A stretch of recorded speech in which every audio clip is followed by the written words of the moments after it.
Hello, hello, and welcome back to the Mystic Syndicate and the Dungeons & Dragons 5th Edition Ambassadors to the Barbarian Kings. I am your Dungeon Master, Brian Anderson, and with me as always are our intrepid band of adventurers.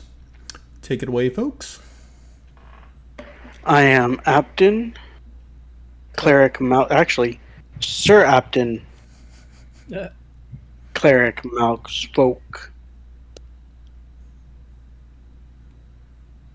I'm Sir Armos, Sorcerer Tiefling. I'm Lady.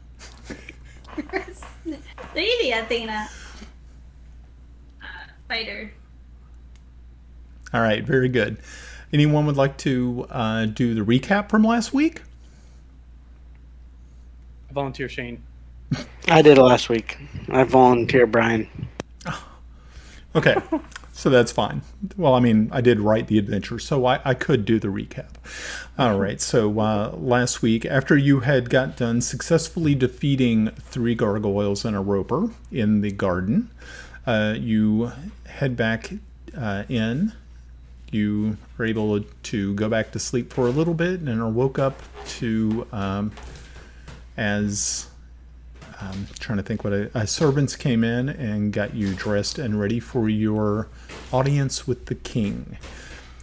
So you did that. You were knighted during your visit, and you were also given lands and a keep to use for your very own. And also on top of that, there was an issue with Zathia. For those people who are not familiar with Zathia, Zathia is the young human female who was traveling with our party all the way from, I believe you guys got on the boat with them, what was it? At Divers. And then you made your way all the way to Chindle with her and her brother. So, and right now you're staying in their home after you all saved everybody's life well, not everybody. Helenta died. Yeah, that was a bummer. That was another thing that occurred last week, was that we found out that the gem that Athena has actually captured the soul of Helenta during the terrorist attack on Bardock. So there's a lot of things to take into account this round. Yeah. All right. So Helenta was priority 1, if I remember correctly. Okay. Very good. Right, guys? We're gonna find a place. Yeah, I think we were gonna go talk to Moonwitch. Okay, you're going to talk to Lunara. Sorry. Okay, Yep. so you all can take the carriage back to Manclaw Manor if you would like. I think you all had done pretty much everything you were thinking about doing while you were in Chindle at the time. Was that correct? Yep. Cool. No. Yes. No, we had to get to the Gnome Brothers place to give him Yeah, that too. the paper. Okay. There's a 10-pound bundle of papers I've been carrying around to give to the other gnome. Right. I thought you went ahead and did that. I think we were like on our way to do that. I think we were going to, and then we got distracted with the With the gym. Yep. Okay, very good. Okay, very nice. All right, so you all make your way into the marketplace area of town. This is unlike Bardock, which was a really substantial marketplace. You have seen much larger when you were in Greyhawk. The one in Chindle is gigantic. And so as you make your way through it, you finally are able to find a set of shops which pretty much handle all of those types of things that you kind of expected. So you do find the shop in question, and you go up and open the door.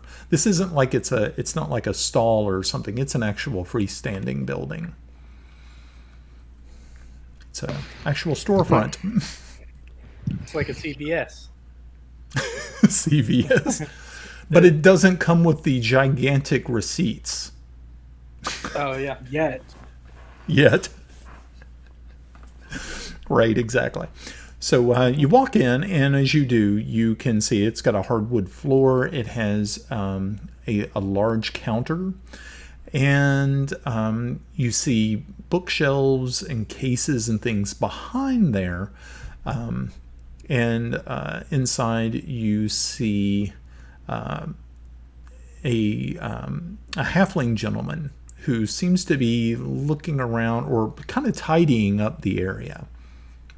And as soon as he sees you, he looks and says, "Oh, hi! How are you doing? Welcome to the shop." Well, good greetings to you, sir. We have come a long way and bring you tidings from your brother. Oh, that's wonderful. And what did you bring? I look at Athena and say, lay it on him. Here's a pile of paper. He looks. Oh, okay. Well, okay.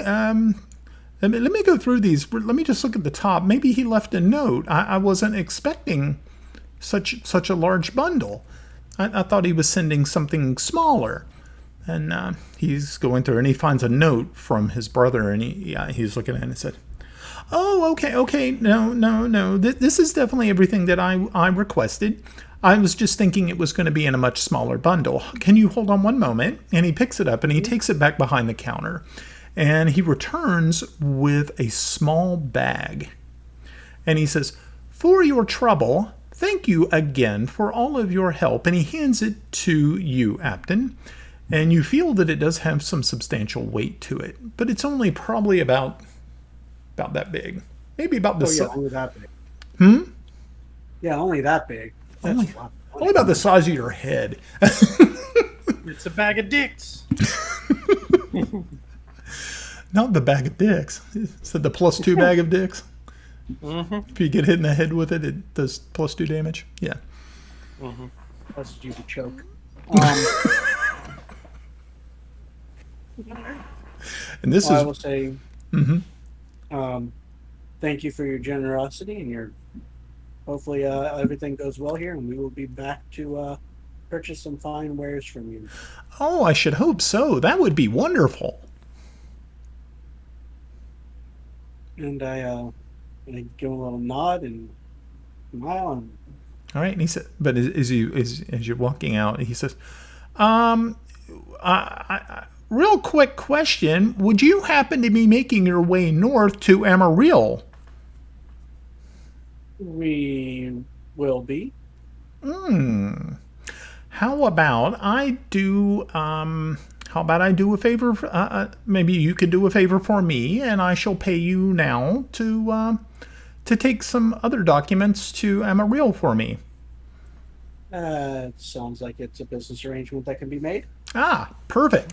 So he goes back to the back and he brings out this small chest, probably about like a big. It's only about the size, a little bit larger than the size of a credit card, but it's a really tiny little box. And he said, if you can take this box to a man named Artie. You wrote that down? Good.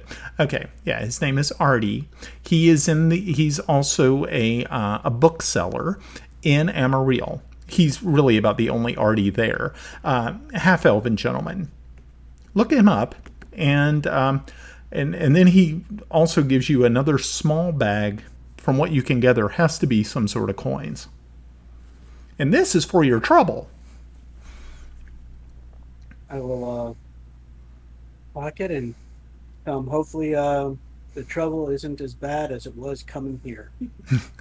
Oh, I'm sorry to hear that. Was it treacherous? Say the very least. We have lost many people and only picked up a few extras. Oh, I'm sorry to hear that. That does sound terrible. Well, that's the life of a war-torn kingdom. Well, good luck to you. I'm hopefully that your travel to Emeril will not be as fraught with peril. I say thank you for your hopes and your dreams, and we'll hopefully be in contact with Artie in Armorio. All right. So he thanks you again, and he goes back to cleaning and tidying up the shop.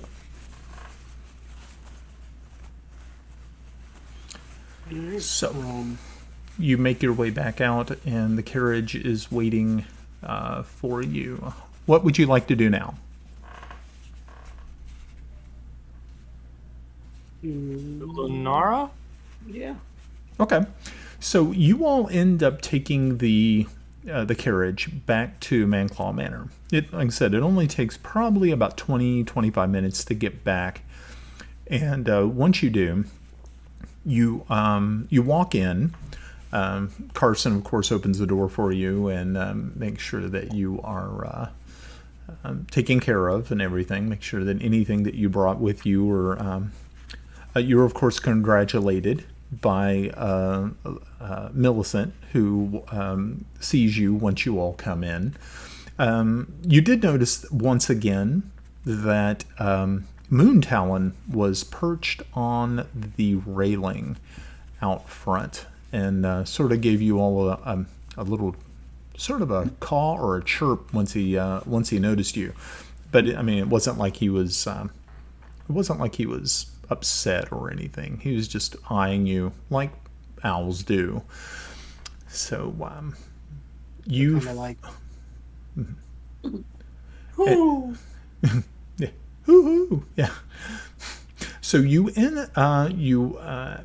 up in the library area where you find Lunara, who is actually sitting with Zathia at the moment. And Zathia looks a lot better.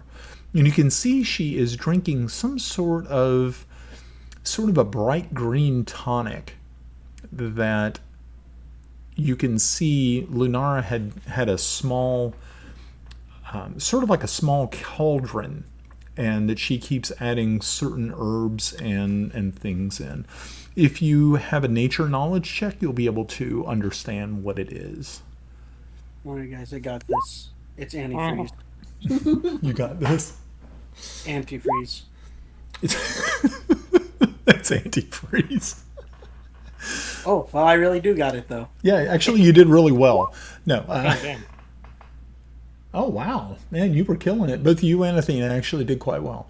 Okay, so yeah, you all were able to determine that it is a restorative elixir that Lunara has given her. And you can see she looks a lot better than she did that morning. She was actually, you all were actually kind of worried about her when you left, but she looks much better. Lunara looks up and sees you all as you come in. She says, "Oh, hi, and how was your trip? Congratulations, by the way. I see that you're wearing some new cloaks. I've seen those cloaks before. Very nice." A side note, didn't he, when he was trying to get us knighted, didn't he try to also get her knighted? Or maybe? Yeah, she was going to, but she's going to have to go at a later date because he didn't have anything that would have fitted her properly, Gotcha. clothing-wise. She had to order something because she's kind of tall. Just want to make sure I remembered that correct. Yep. Yeah, she doesn't know she's being knighted. She has no clue. Is Because she part of the land title thing? Actually, she is a part of that, but once again, she hasn't been told anything. So what you're saying is we have to kill her before she lays claim to the kingdom. We gotta kill this NPC really quick. We gotta check the alignment of our cleric real quick. Don't worry about it. That's right. Don't worry about it. This isn't the alignment you're looking for. Yeah, pretty much. So, yeah, so she's extremely happy for you all.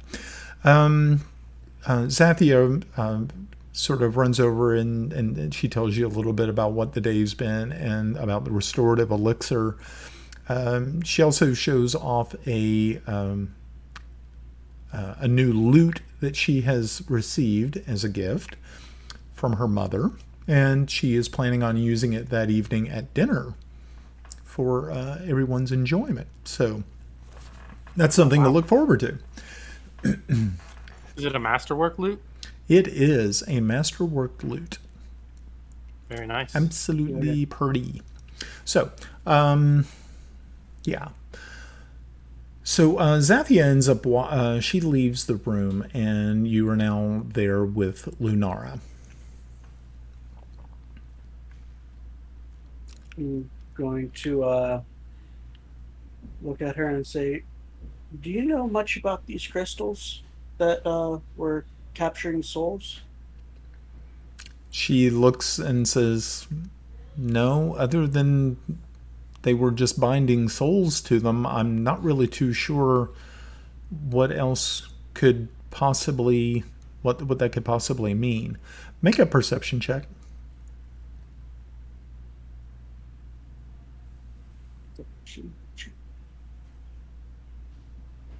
If it's Wow. Nice. yeah, Well, all you guys are pretty perceptive. yeah. Okay. We had our coffee today. We're awake. Wow, yeah, you guys have your coffee. You all notice really quickly Moon Talon is now sort of pecking at the window behind Lunara. And look at Lunar. I believe your familiar is trying to get your attention. She quickly whips around and says, oh, yes.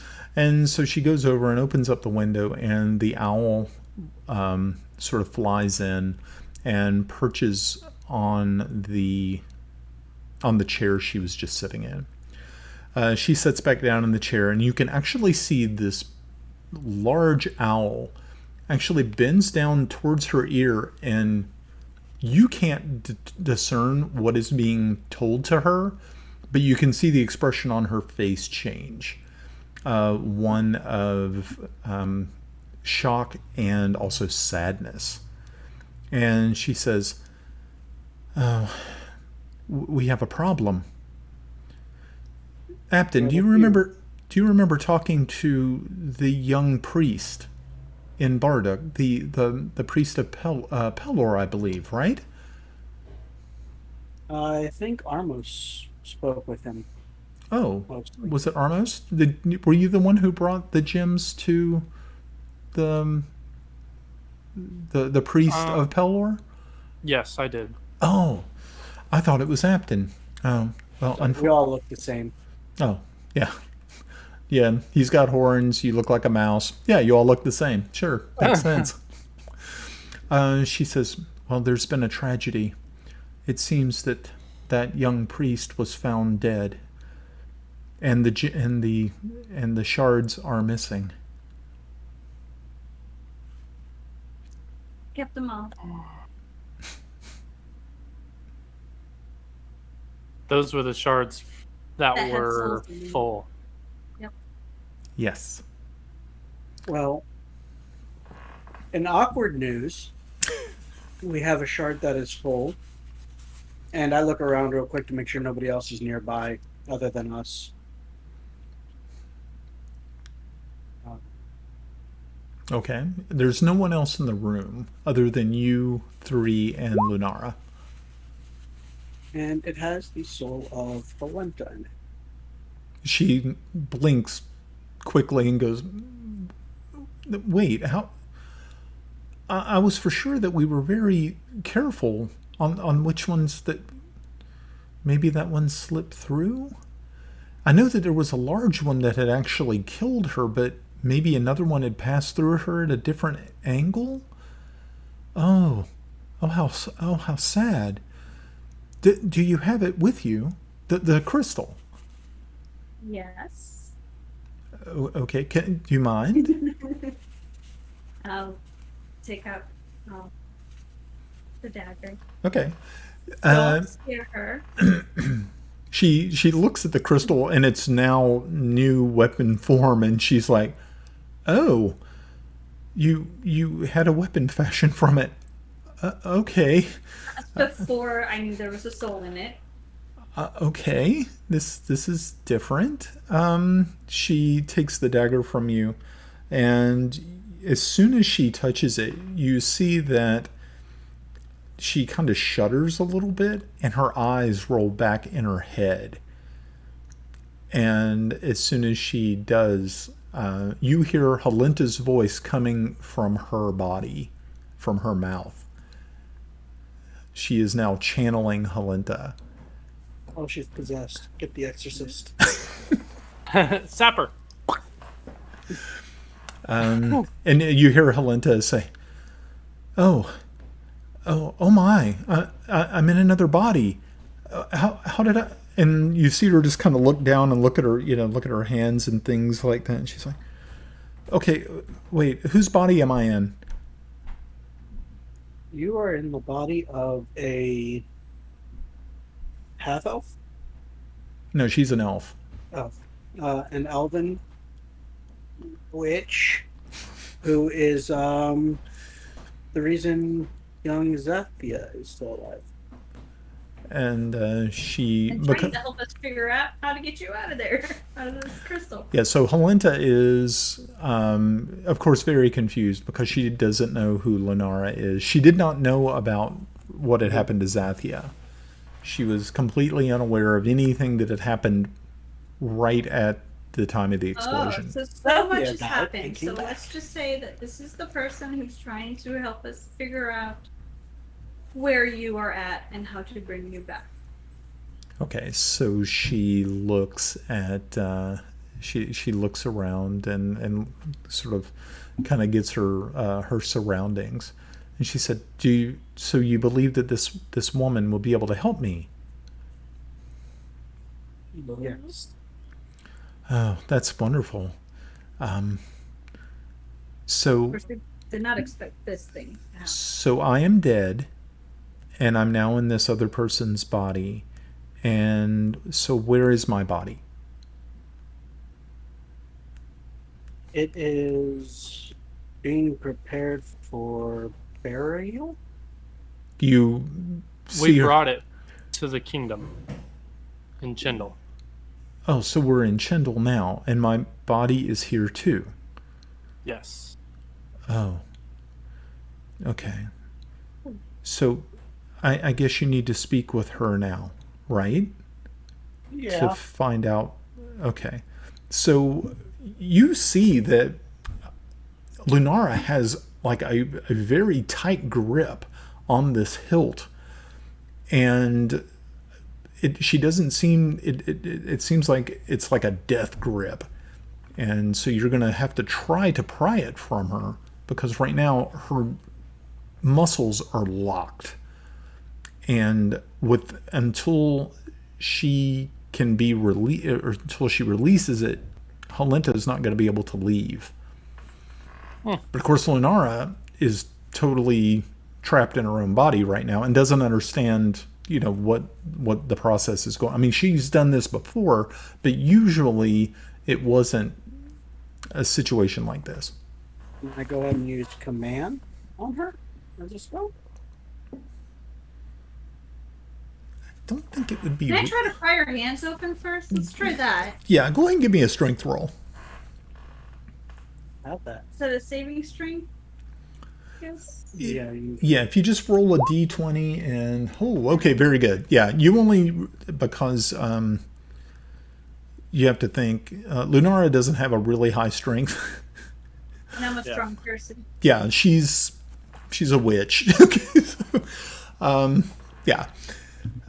So yeah, you're able to pry and as soon as you do, she falls limply back into the chair, and her eyes flutter a little bit, and then they are no longer showing the whites. And she looks at all of you and she says, "Ooh, so I was able to get a little bit of information. And I think there's a way that we can do this. But I've never done this before, and I think this is going to be I think the problem we're going to have here is that is this the will of the gods that we bring Helenta back? That is the thing that I'm having a problem with. I don't have a problem performing the ceremony that needs to be done, but if it is the will of the gods that she is to remain in the afterlife or trapped in that crystal, if that is what fate has set for her, then I cannot go against that. So now we need to find an oracle. An oracle would probably be the best bet. If you can locate one, and I'm sure there has to be one here in Chindle or maybe nearby, but the fates must be considered. And she looks very worried about this. You can see it's kind of worry is creasing her brow, and she says, "But there is definitely a way. We can do this, but once." You don't seem so sure that it's supposed to. Exactly, because if we go against the fates, they may have. It may lead to consequences that we may not be ready for. So if we consult with an oracle, maybe there's a chance that we can find out what. Maybe this was an untimely death. Maybe this was a death that was not supposed to be. I cannot see that. I don't have that type of connection. And she just kind of gives you a smile. She says, "Oh, though, I can tell you a little bit about the ceremony that we would have to do, which might kind of be illegal." And she gives you that smile. She's like, wherever her body might be, we may have to break in and get to it. It's only illegal if we get caught. Or if you don't have the king's permission. That is true too. So she says, first of all, though, I think it would be good of us to try to locate an oracle. Okay. An oracle of her religion? I don't think oracles are specific religions. No. Know the fates. Okay. Right. Yeah, these particular ones are looking at how the lives of humans are affected by the gods and the fates specifically. Okay, so I don't want to do something that's illegal without the king's permission. Helenta, what was Helenta's relationship with the king? Okay, so she is actually like a second cousin to the king. Mm-hmm. Yeah, through his father's side. So she is actually of royal blood. So there is that.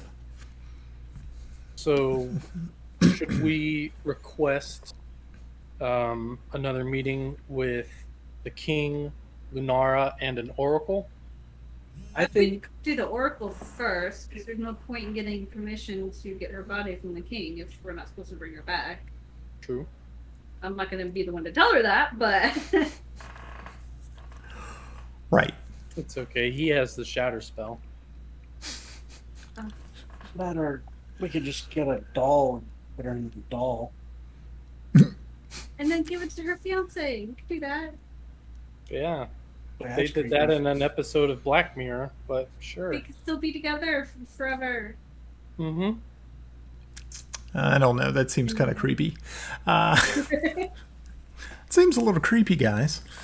Alrighty, so. First we find the oracle. We're off to find the oracle. Okay. Oracle of Chindle. All right. So yeah, you go ahead and Is there still time left? say? Well, by the time that you all had done everything that you had done, it was only a little bit after noon. So you can seek out an oracle. Of course, Lunara has no idea where one would be locally, but she figured such a large city, if there is a college or maybe a temple that is specifically to the fates, you would probably find an oracle there. Well, back to town. Okay. So, Yes. Yeah. okay. And I'd be okay with asking strangers as we go to, locals, narrow down where we got to go. Okay. Well, very Especially good. like guards as soon as we get up to the gate again, or the entrance to the manor. I don't know, an official person. Okay. So it's like maybe once you get into Chendal City itself. Yep. Okay. Or we can ask the butler on the way out. The butler might know. There's a good chance. Arson. He's very knowledgeable. Ask him. Well, let's just hope it doesn't go against his dignities. Mm-hmm. Well, all you're really doing is just asking him if there is one and where is this person located. It's not like you're giving him any real information. I just like to picture the Carson from Downton Abbey going, well, when I was growing up, we never had such things. And now we do.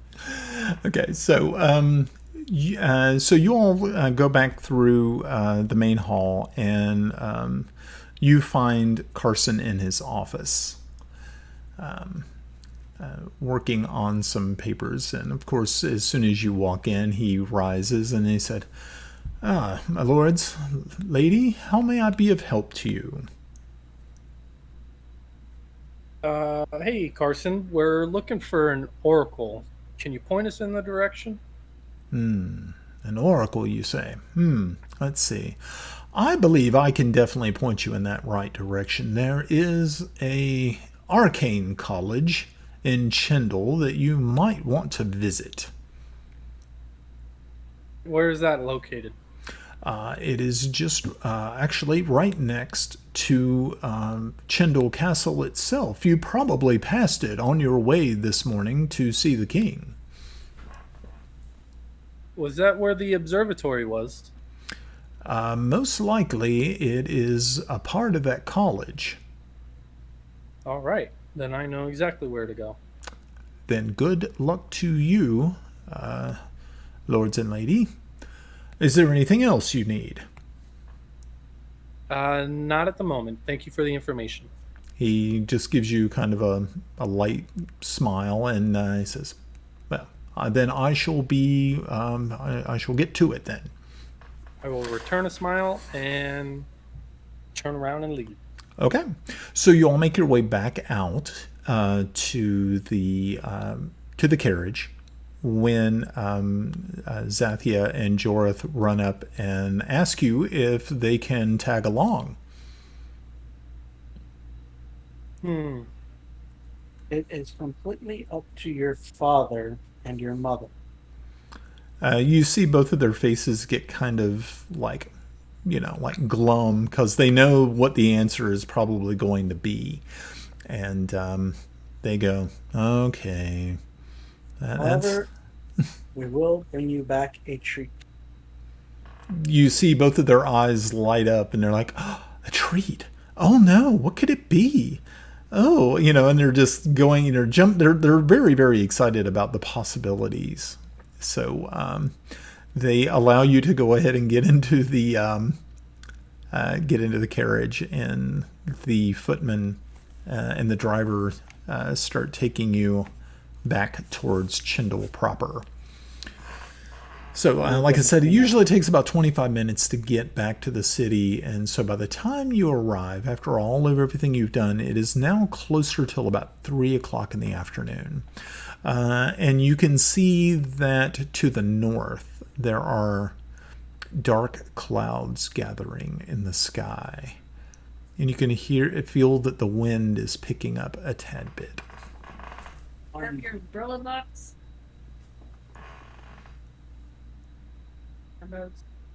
Almost, do you have your box? I carry the box. Are the clouds and weather the similar situation to the gargoyle and squid? Same intensity of storm? Well, it hasn't hit yet, but you can see it building to the north. Okay. Yeah, and We'll you, and keep you, an eye you and it's getting to a point where you're getting closer, and as you feel that there is going to be, or there's a downdraft that's going to be occurring, probably a significant one. Gotcha. Gotcha. I don't like these storms. We're all in the carriage now, and we can talk amongst ourselves in private? Yes. Yeah, the noise of the carriage on the cobblestones will cover your conversation. They would not be able to hear you. The footmen and the drivers wouldn't be able to hear you. Gotcha. So this looks similar to what we had before. If that dagger starts glowing purple again, we're in trouble. So we'll keep an eye on it. Yep, sounds about right. And stay away from fountains. Yeah. Wells. Fountains and gargoyles. Yeah. Okay, so you all make it into town, and so right now you pull up almost to the front gate of the castle itself, and you can see the observatory from the courtyard. But instead of going through the main part of the castle, where the throne room and the residence of the king itself, you are actually you can see that there is a separate entrance to the royal college, not too far away to the right, and so you all make your way over there. The guards at the door stand to once you arrive and open the doors for you. Of course, things move a lot smoother now that you notice, being that you have the crest on your cloaks, and people recognize you as being special. Important, yeah. So you walk in, and you walk into a dark hallway, and you can see more of those smokeless lights illuminating the hallway before you, and you come to a desk, and sitting at that desk is a young man who is dressed in robes, but they're not royalty robes. They're more School uniform. School uniform. Yeah, no. No, they're more academic robes than well, kind of, I guess, school robes. Shut the fuck. Harry Potter robe. Yeah, Harry Potter robes. Okay, there's a bird for you. Dick. Okay. Not school uniform, academic robes. That one's going on the t-shirt. Is that on the? It's going to be on the t-shirt. Oh god, that's funny as shit. Oh, my face is red. Academic robes. That was a good one. Well, That was unseen servant level. but there's a big difference between a school uniform. Well, I guess if you're talking Harry Potter, there wouldn't be. Yeah, it's like medieval school uniform. I'm not talking about like the modern day school uniform. Yeah. Okay. Thank you. Shit. Okay, so yeah, so he looks up from his desk, and he looks at you and stands up as soon as he realizes that you are actually knights and lady, and he bows and says, hey, well, welcome to the college. Who can I oh, excuse me. And he runs down the hallway as fast as he possibly can and almost trips and falls. And you're like going, what the hell is that? What was that all about? In a couple of minutes, you see an older gentleman walk out with this young lad in tow. And he says, hello, and how may I be of service to you? Is this other guy's name Foghorn? No, unfortunately, the young squire here has a very unfortunate speech impediment. Foghorn Longhorn. Well, I said, boy. I'll tell you what. I'll say greetings, sir. We are looking for an oracle.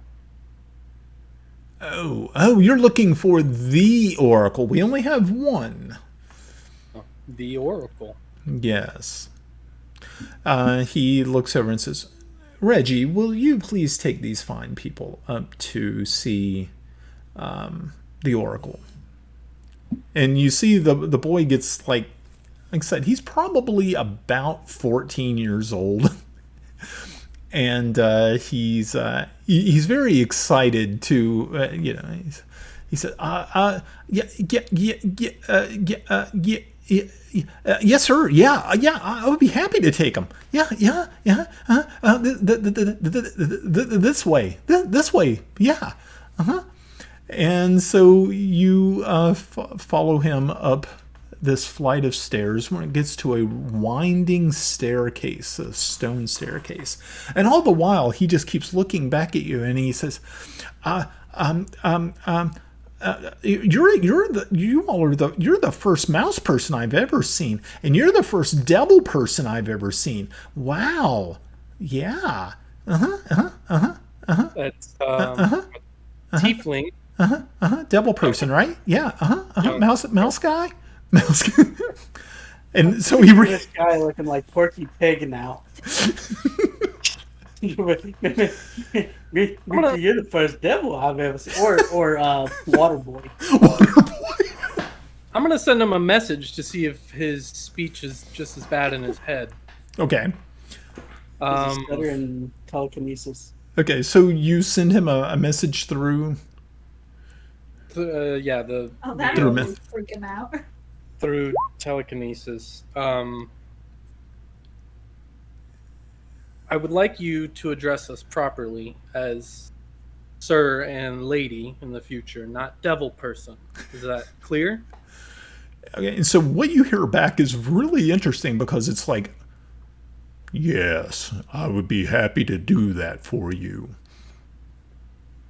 Don't say anything back. Well, that's what you hear in your head. It's nice. Yes, I'm a hit with the ladies. In his head, he's the boss man. He runs this place. In his head, he's possessed by a demon much stronger than he is. He's possessed by Barry White. Oh my god, that is weird. Can I do an intelligence check to see what the hell's going on up there? I'm not really too sure you would be able to do that. Okay. I'm not sure how you would be able to assess. I mean, what are you going to do? Give him an IQ test? What the hell? Well, so people that stutter a lot, their brain thinks faster than the words that come out of their mouth. Right. So I figured if the words aren't coming out of his mouth, then he would talk slower, not have a deeper voice. And he talks slower. Yeah. That is weird. Yeah. All right. He said, so he continues on, but he gets really quiet now. He doesn't say anything. He just keeps looking back at you all. Oh no, We're not aware of what just happened. So Right. Yeah. So the only thing, starts yeah, shutting it's up. like Athena and Apton, you just realize that he gets super quiet really quickly, and he just keeps looking back at you all, like, kind of intensely. Is he a human or? Yeah, he's just a human boy, probably about 14 years of age.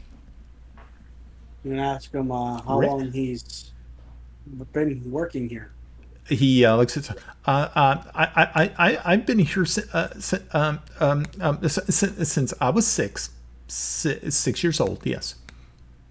It's a long time to be working in one place. Well, I didn't work here at first. First, I was studied, like prodded, yep. They say why? But because they were trying to find out what was wrong with me. There's nothing wrong with you. I can tell you that. You're just different. Just like me and just like the devil man. He just sort of he chuckles and laughs a little bit, and I'm gonna give him a stink eye. Me or the kid? Remember what I told you, boy. You don't want a piece of this. That's what you get. Okay. His external appearance is Porky Pig. His internal is like Dwayne the Rock Johnson. Yeah. Would be He's the dope slayer on what the would be inside. I should just like Samuel L. Jackson just be like, "Shut up, mother." He's Jim Newcomb on the inside. That would be hilarious. I Be like, kick ass and chew bubble gum, and I'm all out of gum. Okay, so finally you all get up to a one of the rooms inside the round tower, and he opens the door for you, and he says, here you are. Have a good day, and thank you, thank you for the kind words." And he bows low to you. I'm gonna kind of just like pat him on the back and just tell him blessings of Cord be upon you. He gives you a really nice smile, and he says, thank you again for the blessings. You are too kind."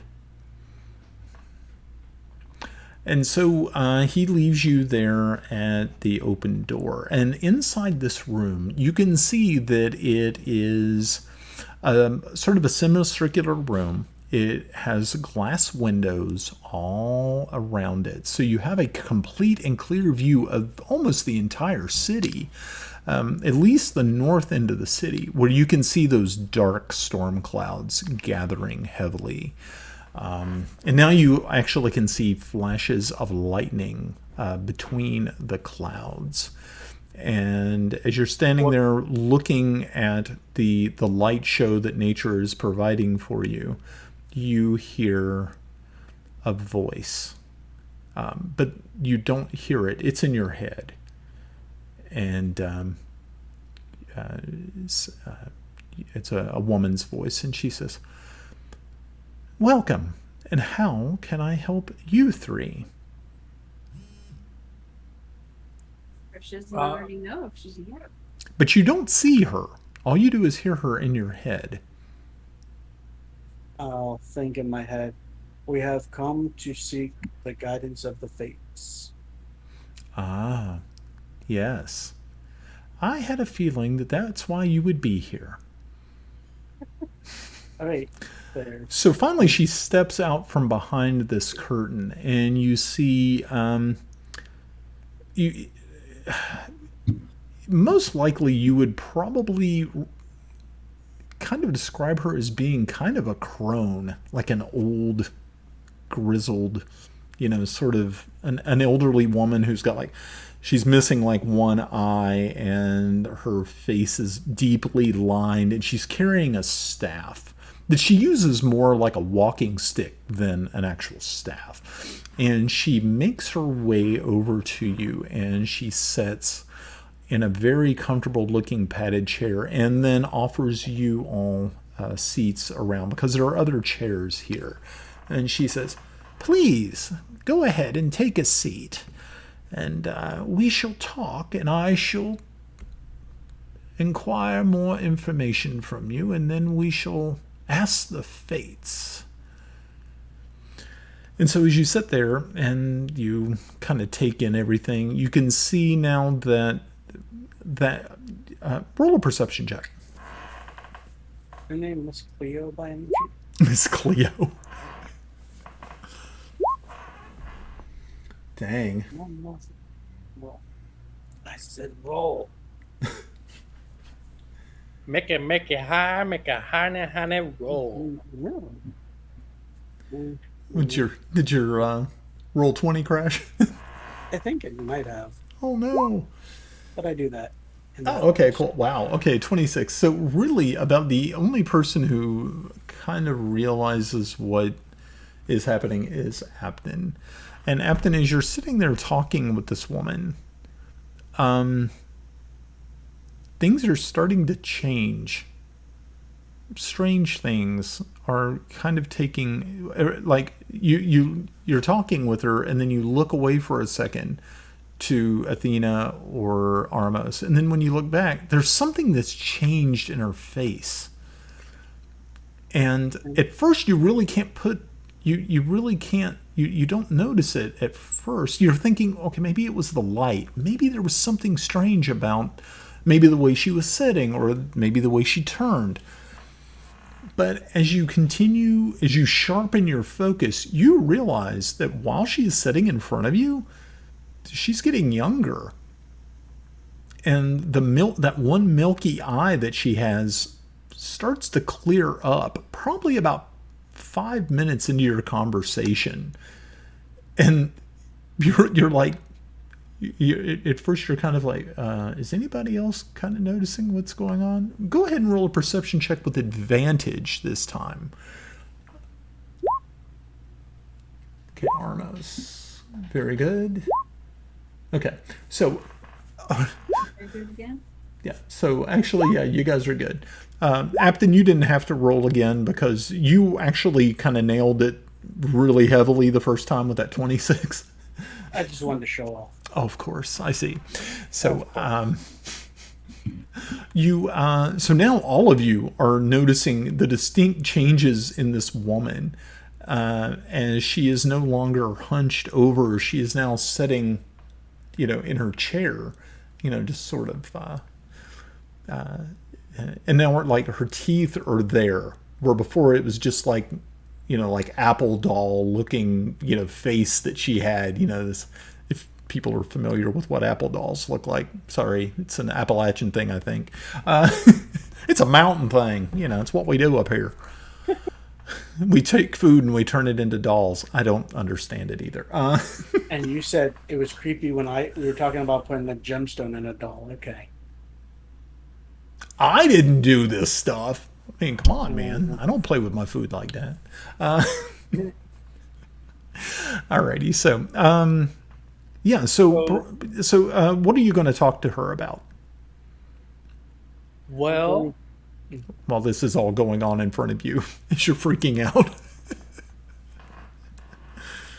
I'm gonna say to her, well, you said 3 of us, but technically there's a 4th, and I'm gonna look at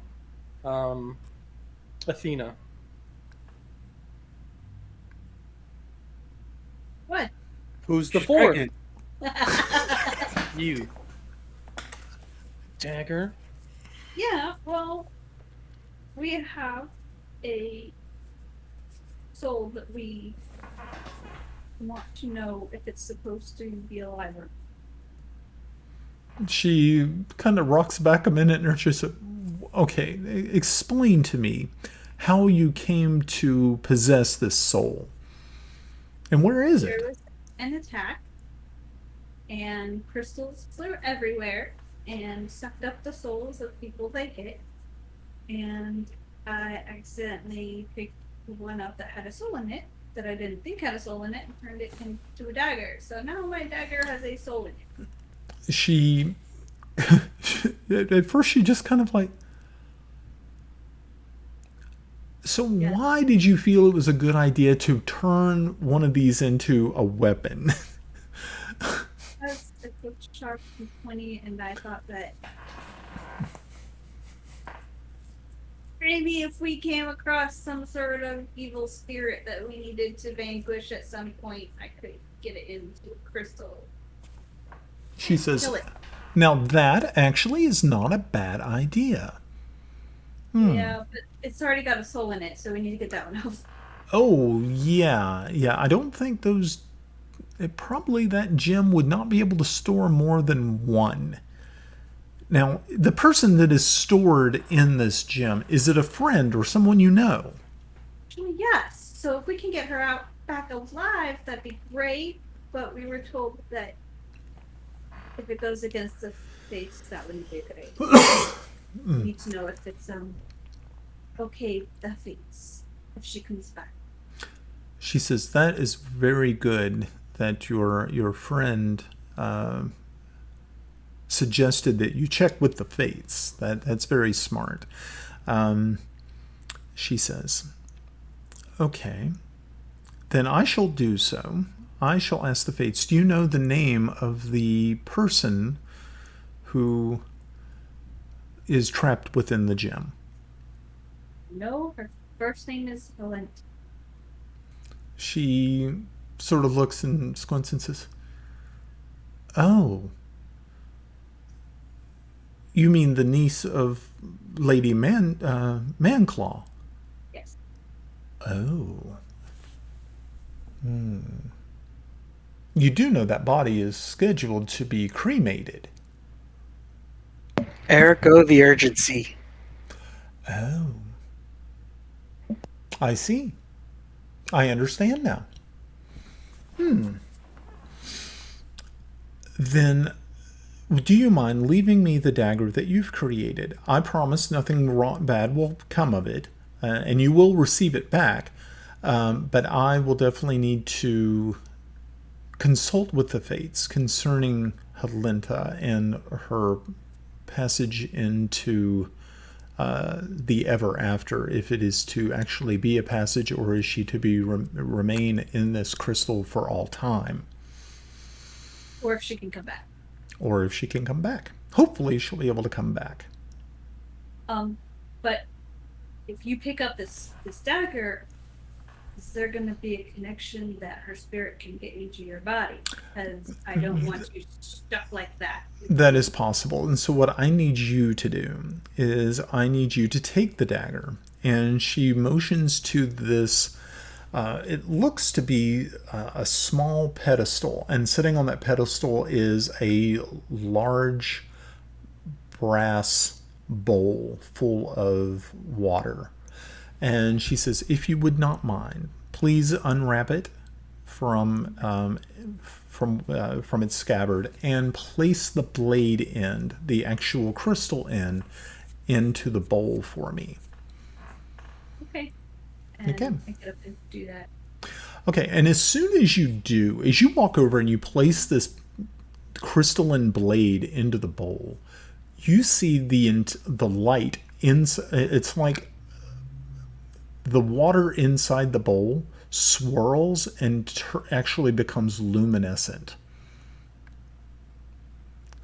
And she walks over and looks, and she says, oh, there is much power in this crystal.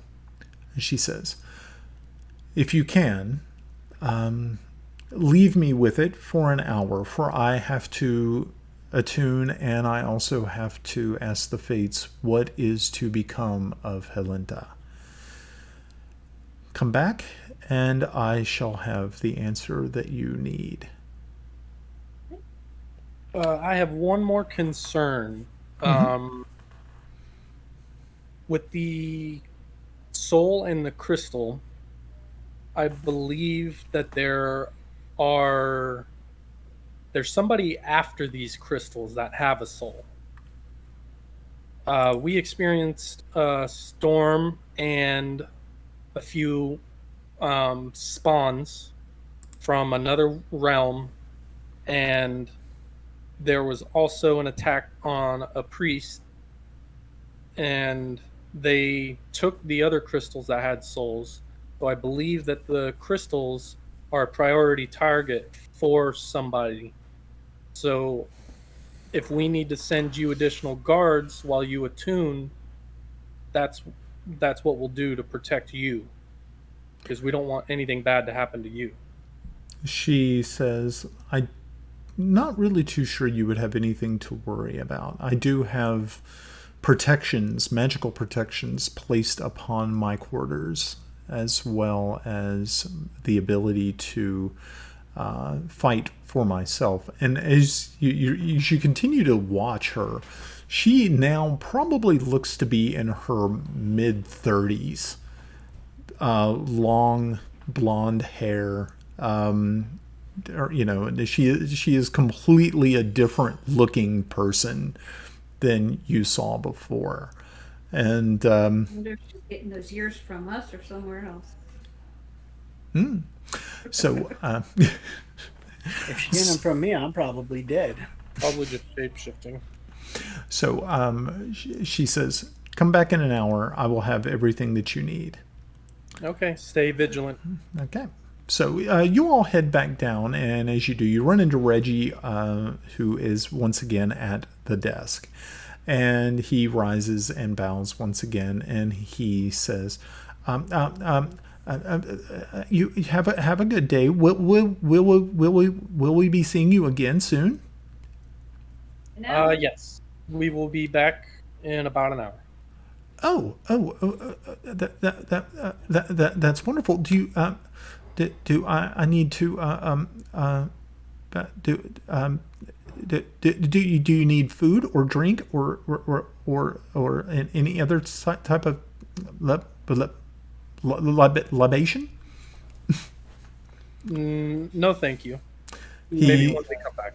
He smiles and he just kind of waves and he gets back to what he is doing. And as you're looking, you can see that he is writing in some sort of journal.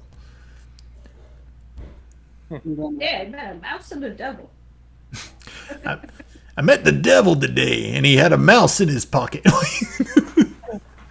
No. Devil in a fiddle. If the observatory tower, are we allowed to access that? In the actual observatory? Mhm. Yeah, you can access it. Can you tell us how to get over there?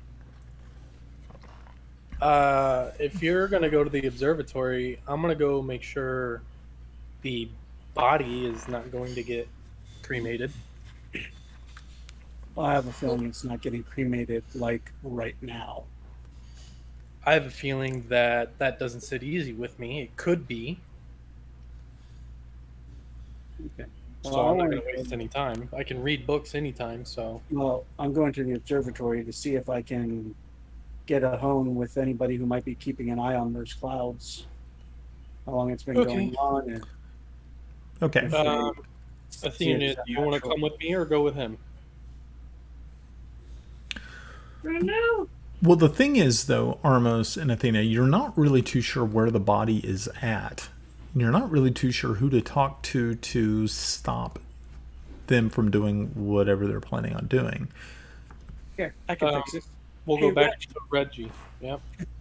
Reggie, where's the crematorium? I'm going to message him. Reggie, Okay. where's the crematorium? Okay, so you hear him say, "I'm not really too sure what you're talking about." Okay. Usually that's a private affair. So why don't we go to the observatory, see what's going on with the clouds, and then go find the kids a gift? Sure. Okay. Go on. All right. So, Afton, you head back in, or you head actually up into, and you pass the floor that you were on for the Oracle, and you are now standing in a very large domed space.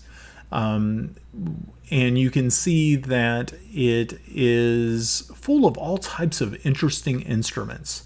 And in the center is this gigantic telescope. And you can look around this tower and you can see that there are gears and levers and things on the walls that would allow the glass dome over you to actually spread open or fall away, and so that the large telescope could be used properly. And you see an elderly gentleman sitting behind a stack of books.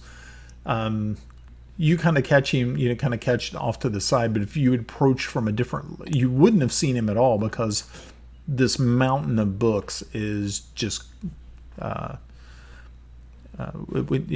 kind of covering him. So what are you planning on doing?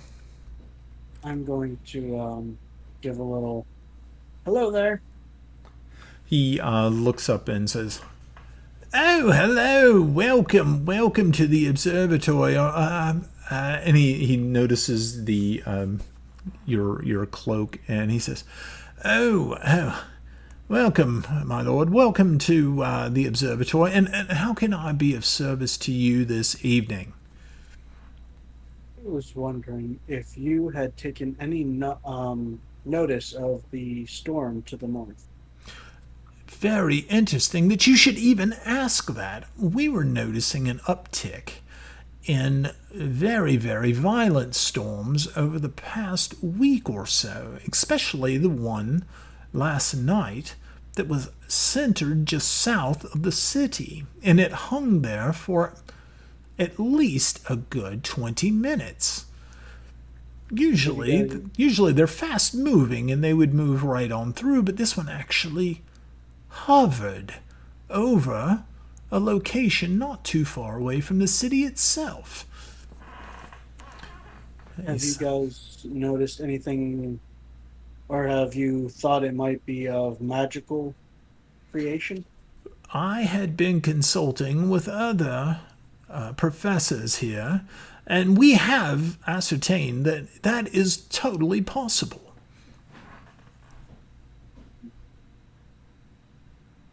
Well, I guess that kind of answers my question about have you been seeing them up that way recently? Like, are they always coming from the north? They do seem to be coming from the north. I mean, sometimes in the summertime, of course, we're supposed to have thunderstorms, but usually they roll in from the south. Things from the north usually don't occur until the winter time, and it is so strange that these freak storms are whistling down from us from the north and the east also. Terrible, terrible things.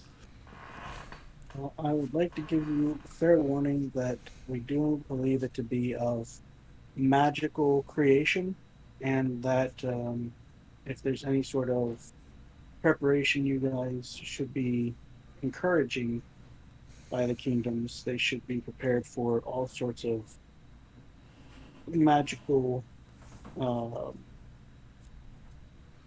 craziness. He sort of chuckles a little bit about craziness. I see, yes. And he says, and I'm sorry, my lord, and you are? I am Sir Apton. Oh, he bows and says, Sir Apton, I am Professor Maximus Jones. And welcome. I know that it seems that you are new here, and I've never seen you around the observatory before. I am pleased to make your acquaintance. I will continue to gather information on this. If you need to check back, or if you find any information, we would love to know more. Well, I will be sure to share any information with you that I can, and hope that we can keep each other abreast and keep the kingdom safe from the evils deriving from the north. He says, "Oh," he said, "thank you very much. It's wonderful to have met you, and I hope that our gathered observations will be able to find a cause or a reason why these storms keep appearing." He said, "Good day to you, sir."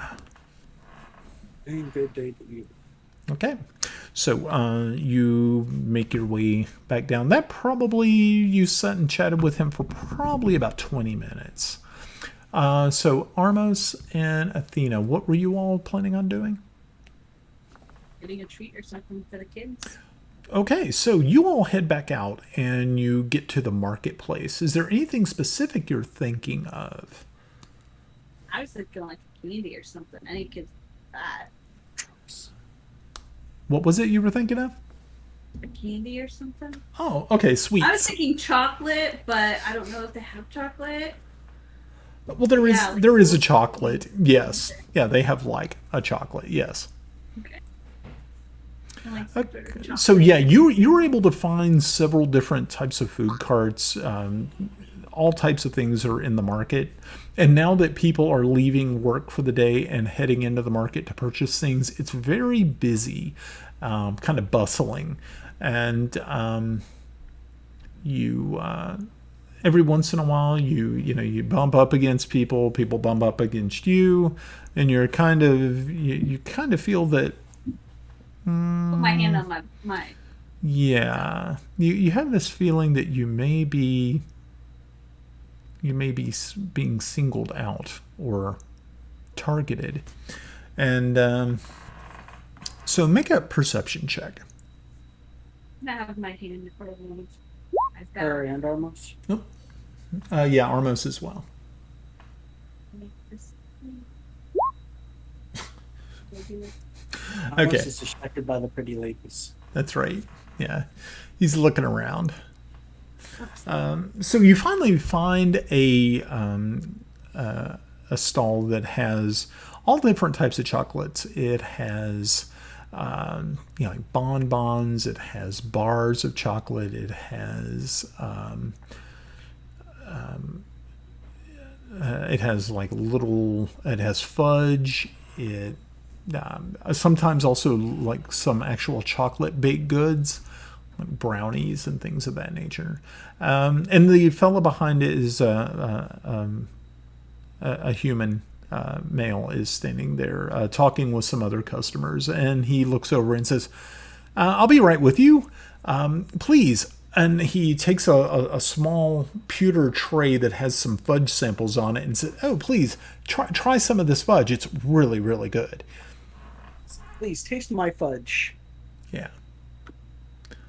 Okay, so are you Do guys? you even worry about poison? Probably not. Y'all are gonna die in this place. Okay, so yeah, you take some fudge and you try it, and it is really, really good. You all are like, wow, okay, this is quality stuff. He finally gets finished with the transaction he was doing with the other people, and he comes back to you. And he says, "So, is there anything special that you're looking for? I also have other samples and other things in boxes behind this counter, of course. So, if you're looking for something specific, I'm sure I may have it." Oh, this tasted good. How much for this? He says, "How much do you need? Are you looking at maybe just a small square, or are you looking to purchase like by the pound?" Not the pound. Small square. Oh, okay. For each small square, it is only 5 copper pieces for 5 squares, or for a square.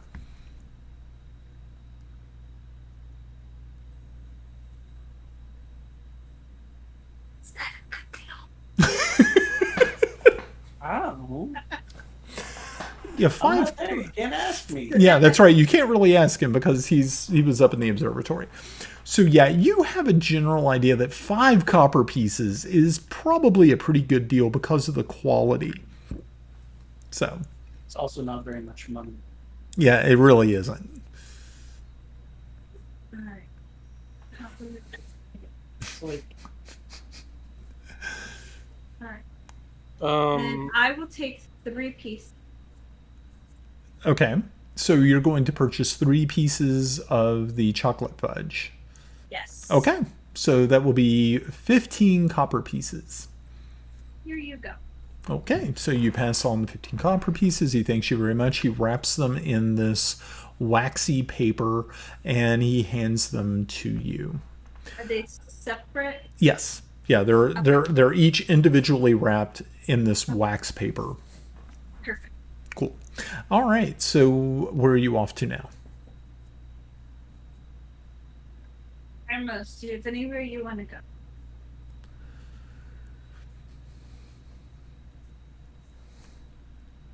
No, I think that should be good.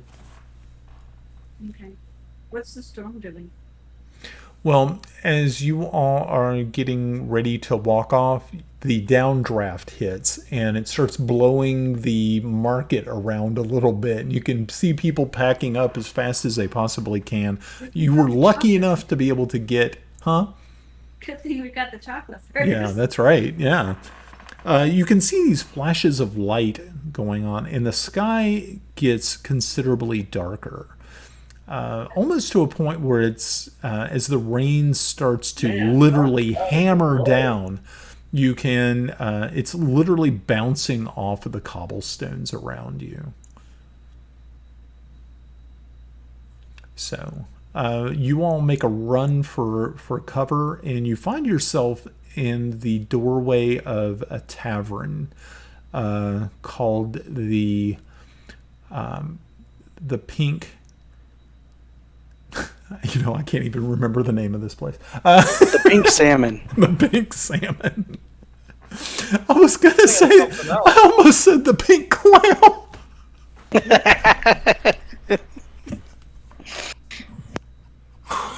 The pink vagine. I'm so sorry. Yeah, your face. DM Okay. down. DM down. Okay, so let's try this again. Okay, let's go I'll be right back. Okay. We will say that this is the tavern is called the Pink Tortoise, Okay. not the Pink Clam. So are the streets like completely clear since? Yeah. Well, I mean, people are still running around trying to get out of the rain and trying to get things. And you're trying to get to cover. But you guys have actually are like under this awning that is over the doorway to the Pink Tortoise. How far from Okay. the academy? Let's see. You're probably about 2 blocks away from the academy. Because So- I think if anything happens, it's going to go for that dagger. Maybe. Get that So everywhere. I just want to make sure that the streets are mostly clear so that I don't draw attention to myself. Okay. So as soon as we wait like two or 3 minutes outside this place, do I notice mostly everyone gone? You did notice everyone gone, but as you all are about ready to, I guess, run out to, are you going to think about running out into the rain to get back to the academy? I'm gonna open my umbrella. His umbrella box. Okay, so you open up the umbrella box, and as soon as you do, the wind is quietened. There is no rain falling upon you, and you're not running into anyone, or you don't really see it. Most everybody is inside, but just as you're about ready to open the box, let's kind of step back a little bit. You notice someone walk sort of like with their hood up. You're trying to keep the rain off, but as soon as you do, this person kind of brushes past you into the door of the Pink Tortoise, and you know this person. You've seen this person before, and it's like a wave of anger just shoots through you. Ooh, crystal! Crystal! Is it a crystal guy? No, No? it's historically new. It's So, Um, but you're sitting there in your mind playing this back and back, back and forth, and you're thinking, I know that guy. I know that guy. And then as you see him walking past you, you look at his belt and you see a dagger that is hanging from the belt. And immediately your mind flashes back to that day that you were with your master, as you were his apprentice, and you know that dagger. You've seen that dagger. You saw it come through the portal. That's nice. Yeah.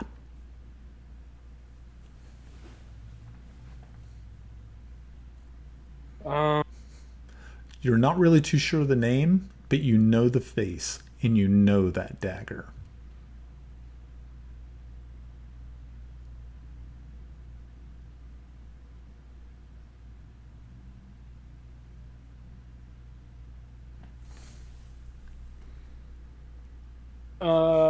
I'm gonna message Athena. We need to arrest that man for murder. He killed the person that I apprenticed under.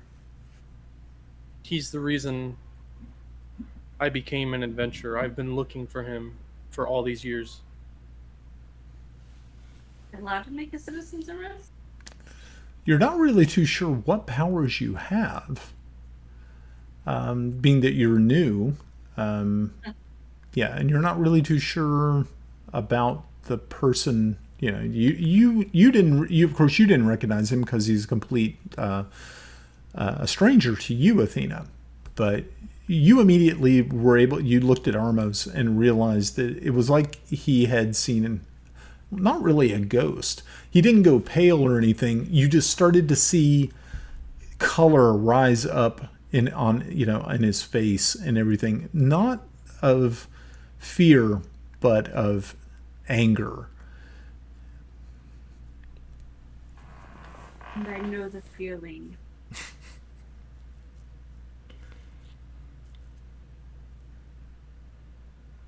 Arrest him or kill him? Yeah. We just got this night shift, so I'm not trying to lose it. I'm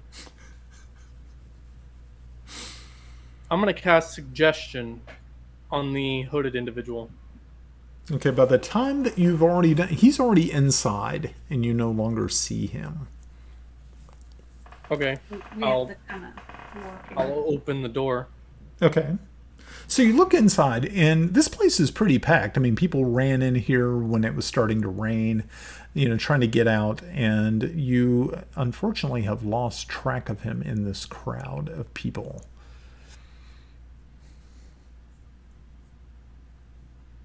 Can I spend some time looking for him? Yeah. You probably have about another good 20 minutes before you have to be back at the observatory.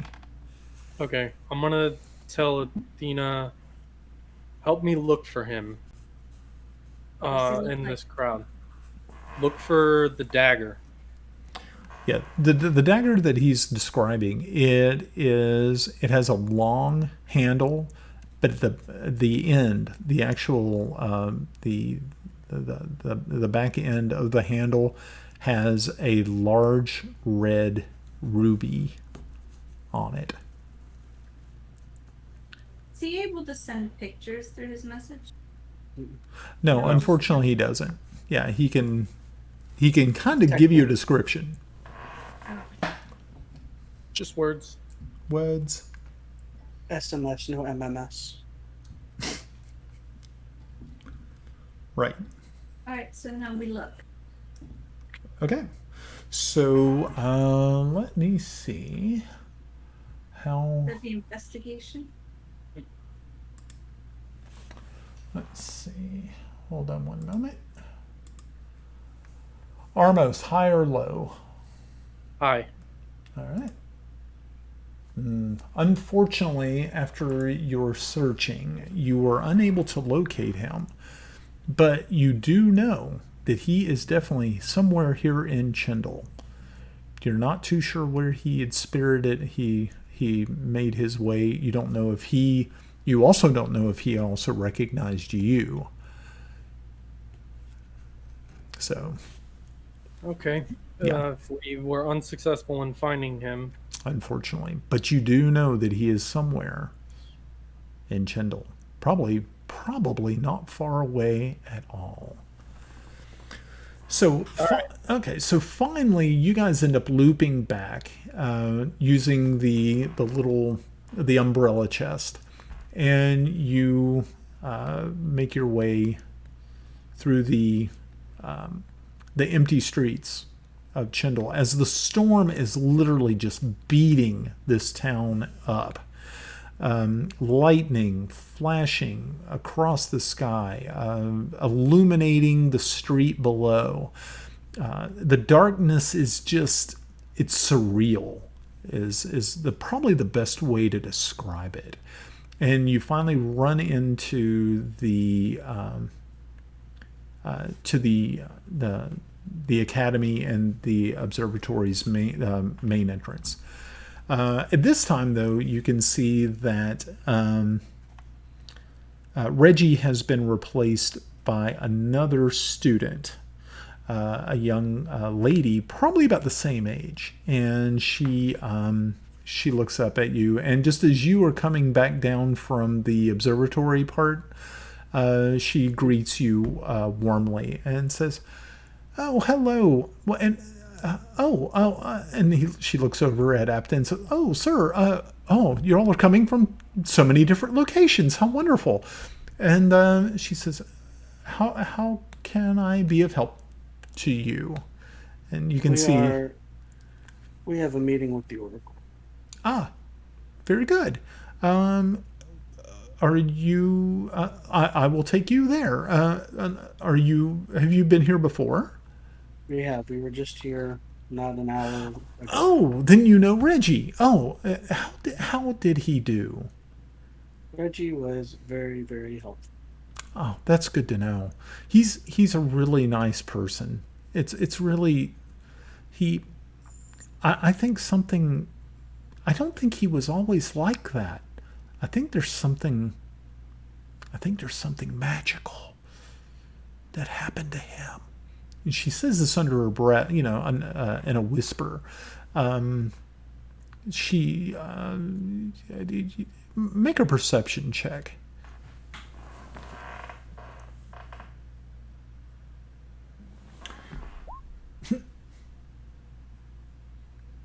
Come on, Apton. Barely beat our one. Oh, ouch. Yeah, Okay, so Apton and Athena, you all kind of you kind of look over her really, really quickly, and you realize that she carries a wand in her belt. So you're thinking that she definitely is some sort of magical, a user of some sort of magics, but you're not really too sure. She says, "Well, please follow me up, and I'll make sure that you find the oracle." So by the time you all make your way back up the spiral staircase, and you find yourself outside of the oracle's door. As you walk in, you again are greeted by the oracle, and this time she looks to be kind of in her early 20s. And she is standing there, and she says, "Oh, welcome back. I think I have an answer. I'm hoping you will not be disappointed." Depends on the answer. I'm ready to hear it. She looks over at Athena and said, "Athena, you can go ahead and pick up your crystal dagger." Okay. Okay, so you walk over and retrieve it. And as you look into the cauldron of water, you see that the water has turned like blood red.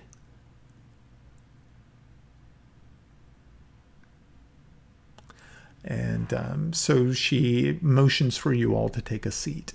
And she sits down in her chair. And as you were sitting there as she adjusts herself, you start to notice that she's doing a reversal of the aging that you saw before. So now she's getting older. It's kind of like going back and forth like a yo-yo. Kind of strange. And she says, "Oh, unfortunately, it seems as though the fates have placed her there for a reason. I'm sorry. Did the fates say if she's determined to be there forever or just until her purpose has been served? All they said was that she was to remain there for the time. So I suspect that there will be a time when she will be free, but I'm not sure when that time shall be. Why is the water red? She looks and she says, "Oh, that is how I communicate with the fates. If it is favorable, then it would have been an aqua bluish color. Red means that the status quo should remain. If it was black, then that means that the question is without, there is no questioning the result of what has occurred, and that she would remain in the crystal for all time, even beyond the destruction of the universe itself. A cruel, cruel fate, but it does not seem that she is slated for such a terrible fate." Well, we cannot ask for more than what you have given, and that what has been told to you. She says, "I wish I could have had more favorable news for you." He said, "You must return again. It was wonderful working with you. I am sorry, again, that it wasn't meant to be." So she rises and bows to you, and she says, "Of course, if you have any other questions, or if there's any other thing that you have a question about, please make sure to come back." And she gives you a little smile, and you can see that she is definitely a genuine person. No matter what strange magical situation is going on with her.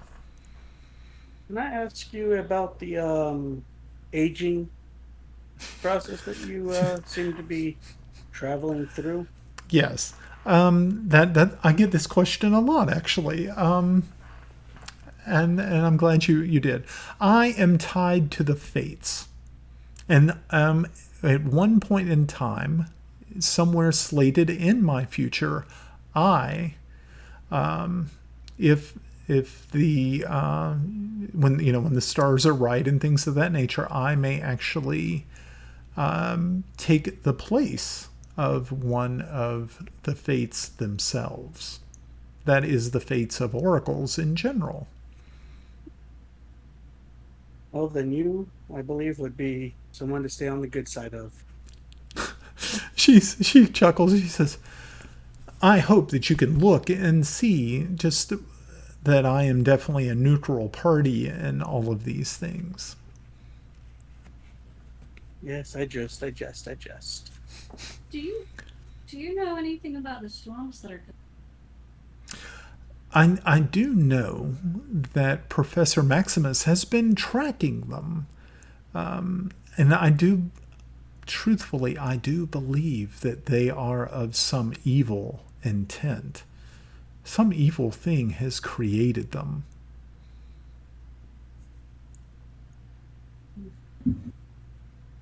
And that's all she has for you.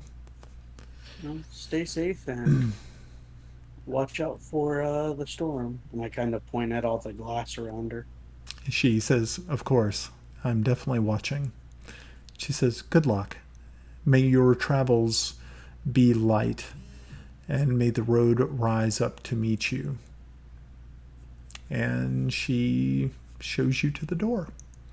On the other side of the door, waiting is the young lady that you met downstairs.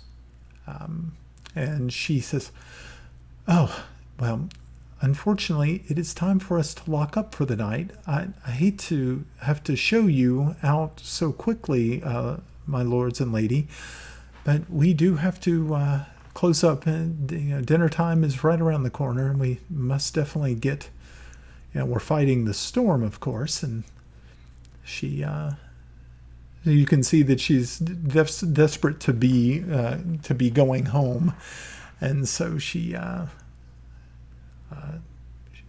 Well, walks we you. will try not to hold you up any longer. Okay, she thanks you, and she says, "Well, please make. We do open right at dawn every day, so please, if there's anything that you need or require, and we are open on a week at the end of the week. We are open at night for to actually observe the celestial firmament above."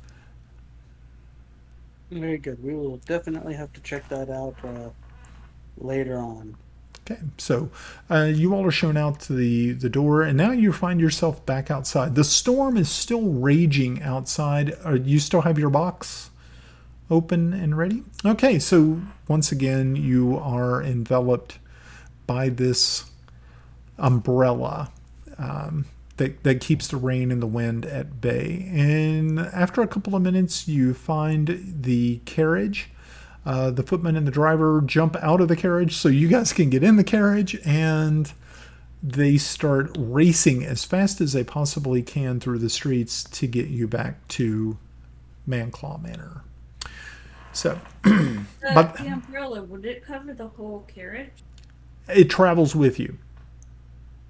But I mean, is it big enough to cover the carriage? Oh yeah, I think it was yeah, a yeah. 20-foot radius. It's like 20 by 20. Yeah, it's like a 20-foot radius.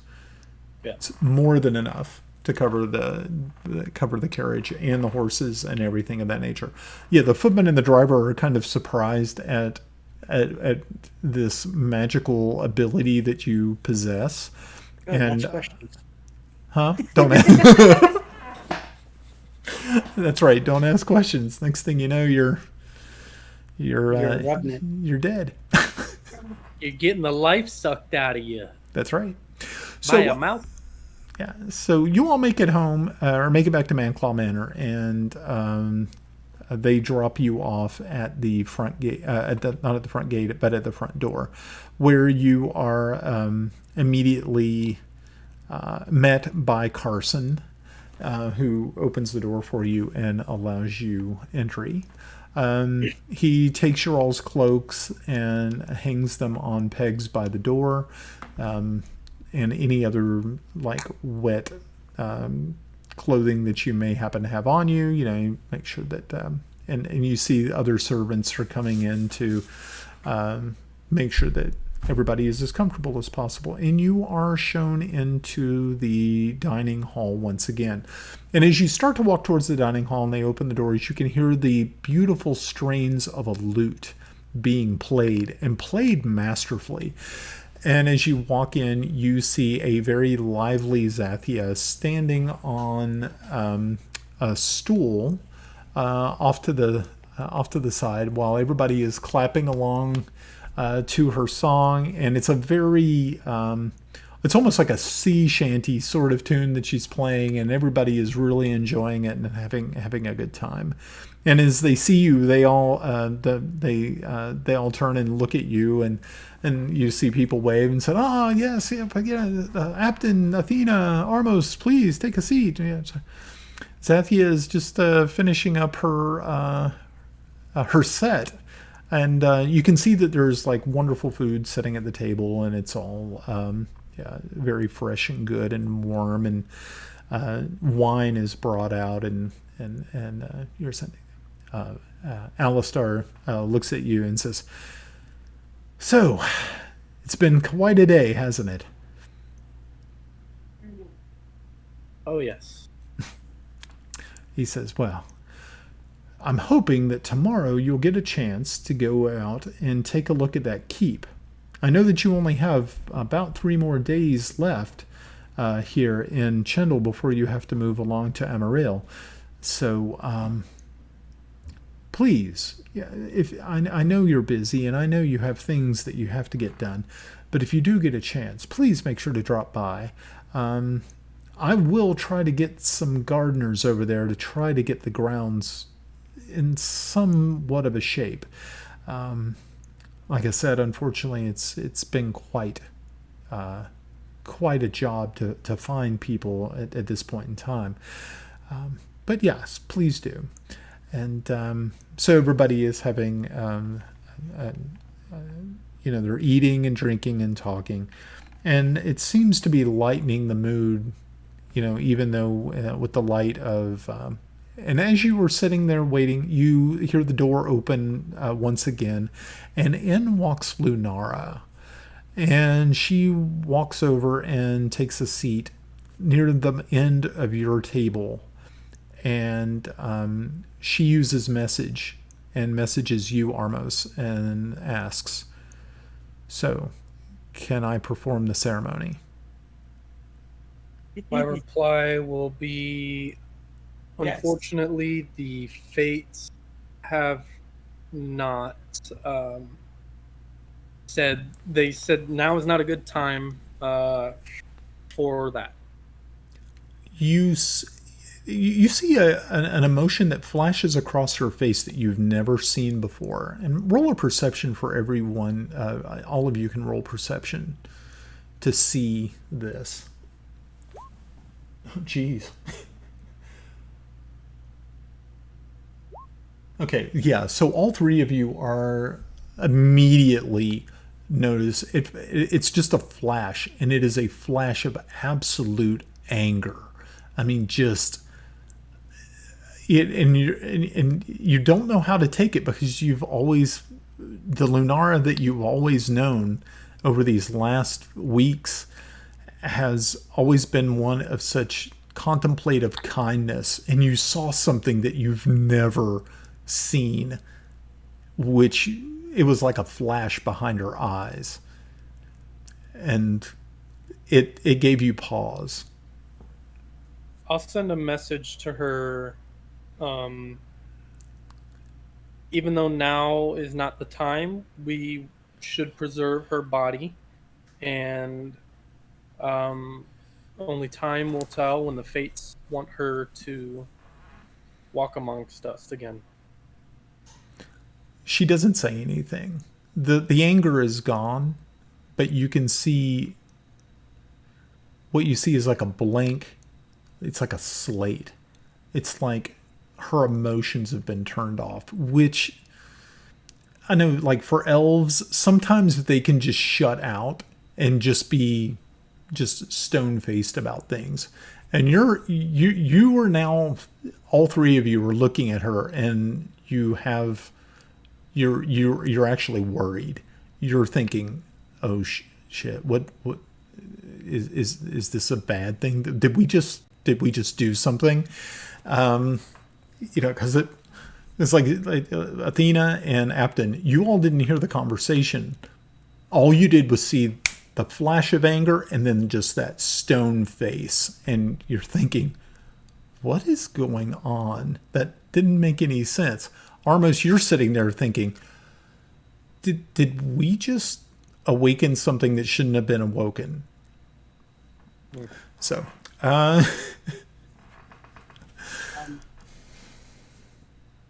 where's Alice? Where are we sitting? Like, I'm assuming Alistair's near us.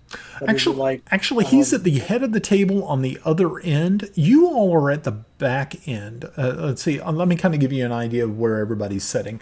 It's a long trestle table. At one end is Alistair.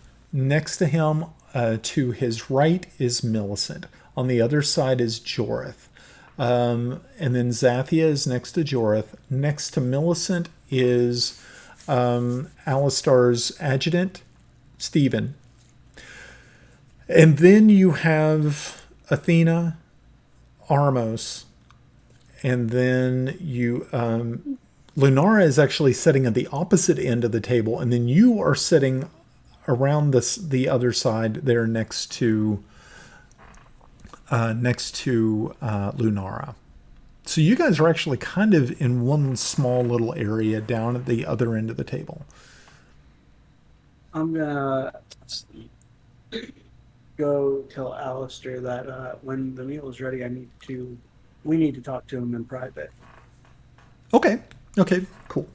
So after it's like the dinner lasts a little while, and to a point where it's the storm outside is quietened a little bit, and for a while there you feel that there's a break, which is you have a good feeling. You're like, whew, okay, that was a pretty bad storm. I'm gonna And message Apton. Make sure you tell him to send a messenger to prevent the cremation of Helenta's body. Already there. That's what I Okay. was doing. All right. And once dinner breaks, I want to attempt to talk to Lenara on the side. okay, I'm gonna go see the kids. okay. So, let's see. By the time this is all wrapping up, dinner, the plates have been cleared. There's been some more music played and everything. It's gotten actually pretty late, and so finally the children head off to bed. And I wanted to talk to him after dinner. well, She wanted to give him their. oh, that's right. Okay, yeah. So you're finishing up, and the children are getting ready to head off to bed. What is it that you want to do? I want to go and say I got some treats for you while I was out. They immediately look like they are they once again ravenous, like they've never seen chocolate before, and you produce these blocks of fudge, and they immediately they take it, they thank you, and then they look over at their mother and say, "Can we eat it now? Can we eat it now?" And at first, Millicent's about ready to say no because it's so late, but then she softens a little bit and goes, "Yeah, go ahead." And you see the kids just start like, you see Zathia. She's actually like taking little nibbles to try to get. Jorith literally takes the entire thing, balls it up like this, and pops it in his mouth, and you're like going, "Oh, what is he doing?" He's calling a Kirby. Yeah, he's just pop. I mean, he opens his mouth as wide as he possibly can and just pops this whole thing in there. And you're thinking, if he starts choking, does anybody have any idea what's going to happen? So he's just sitting there as fast as he possibly can. And Millicent's like yelling at him now, saying, "What have I told you? You never do that." It's Alistar, aren't you going to stop him? And of course, Alistair's like chuckling because he's like going, it's a boy thing. And so yeah, they finished their meals, or they finished their treats, and they once again thank you, and they actually run up and give you a hug, Athena. And you can see that everybody else, the family, is like, like, "Aw, isn't that sweet?" And so they head up to bed. And you all are now alone with the adults in the room, including Lunara, who is still wearing that stone, just emotionless face. And yes. yeah, it's yeah. So what do you want? So what are you going to talk about, and who are you talking to? Well, when she's done with her meal, does she get up immediately and just try to get out of there? No, she isn't. She's just sitting there, and from what you can gather, probably the wheels are turning in her head. You're not sure what type of wheels. You're not sure how fast they're turning, and you're not really too sure what intent those wheels have. Mm-hmm. But yeah, you can see that there's probably lots of chess moves that are going in her head right now. Mm-hmm. I'm gonna cast enhance ability on myself. I'm gonna enhance my charisma checks. Okay. That's- that is not how that. All right, so You are so charismaless. no, that's temporary HP if I chose the first option. Okay. I was gonna say you have like a whole head of lettuce sticking out between your teeth. Yeah, so How did you do that? Eagle's Splendor. The target has advantage, so I'm gonna cast it on myself, and I'm gonna use a Sorcerer's Point to make it a subtle spell, Okay. so that it doesn't take any verbal components. So Okay. nobody else should know that I casted it, and it's on myself. And Okay. I'm gonna go over towards Lunara. Okay. All right. So yeah, you're sitting right next to her. So you wouldn't have to reach far. I mean, she's literally within arm's length.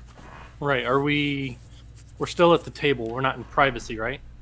Right. No, all the adults are still here at the table. Okay. I'm gonna ask her if I can talk to her on the side. I'm gonna put my hand on her shoulder. Okay. You're not messaging her. You're just saying it. Just like a whisper, Okay. touch on her shoulder. She doesn't say anything, but she gets up and she pushes her table in. She again bows to Lord Alistar and Lady Millicent, and she thanks them for the wonderful meal. But you can see it's not like it's a forced. It's just there's just no emotion behind it. It's not like her. It's just so different than the Lenara that you've came to know over the last week or so. Week or so. And so yeah, you both walk out into the hallway outside of the dining room. I just want to ask her what she's thinking. She seems kind of guarded at first, but then she lets it drop, and she says, "How can they allow that young lady to remain trapped there? That is horrible. How am I allowed to, as a good person, let that continue? Are they insane? Have these fates lost their minds?" I mean, you can see she's seething at this point in time. She is so upset, and as and the more she gets upset, the more you can see now the emotions that she was hiding behind the stone face is just like coming out, and So I'm gonna show empathy, and I'm gonna tell her, I completely understand where you're coming from, but the fates are of a higher power. There is a plan for what's going on. Now, she's not going to be in there forever. That is a definite. She is not staying in that crystal forever.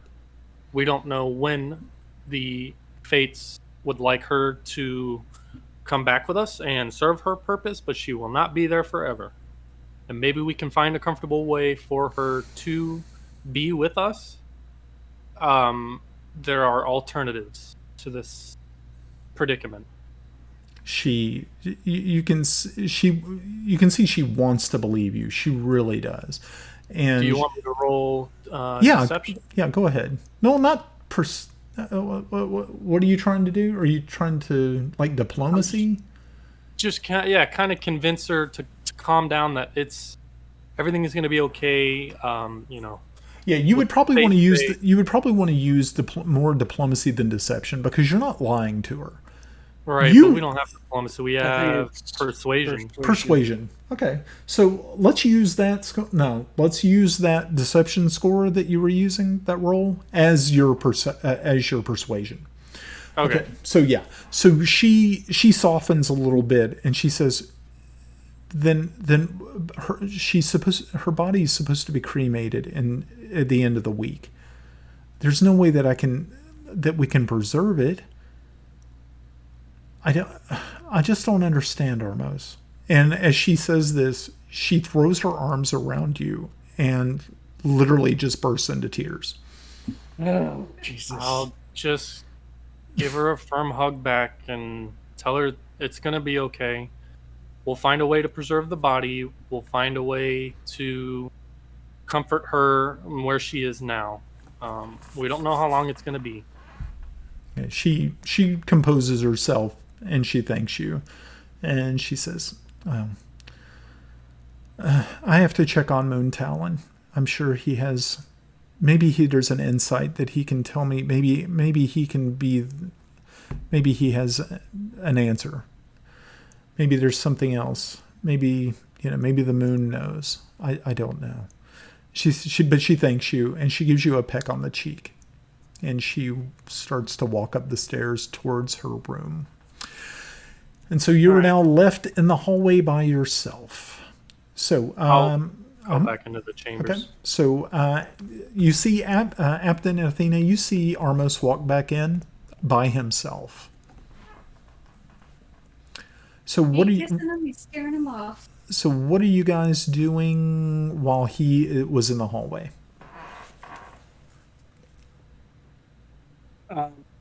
I was going to be taking Alistair into a separate area to speak with him Okay. frankly. Yeah, let's go ahead and do that. Okay, so you walk up to him and I guess you ask him if there's a place in private that you can chat. He immediately says, "Oh, of course, Captain. Step into my office back over here." And so you go through this a doorway into a long hallway, and at the end of the hallway, you enter into a very beautiful office with beautiful chairs. And he says, "Can I get you a brandy or anything?" No, sir. I appreciate it. He just gives you a soft smile, and he sits down. But he doesn't sit down at his desk. He actually pulls up a chair across from another chair, and he says, "Please, what is it? What's on your mind?" I'm only telling you this because if I told anybody else in that room, I have a feeling it would cause a lot of distress, and you being a man of tactic can understand why things are being done the way they are. He says, "Thank you. I'm glad you." Yeah. The shard that killed Helenta still retains her soul. He sits back and goes, "Does Millicent know of this?" No. Thank as goodness. I said, I only want to tell you because I have a feeling the reaction would be of not the way things are looking the way they're supposed to go. We spoke with the Fates to talk to them about whether or not she would be allowed to be resurrected. And the Fates said, as of right now, her soul needs to remain in the crystal. He's like, oh, okay. I don't know if you have a way of getting the body to remain whole until the time comes that she can either be returned to her body, or I'm sure there's got to be some clerics here in the kingdom that can do something along the lines of, He's thinking, and he's like, "I'm not really too sure how we can do this."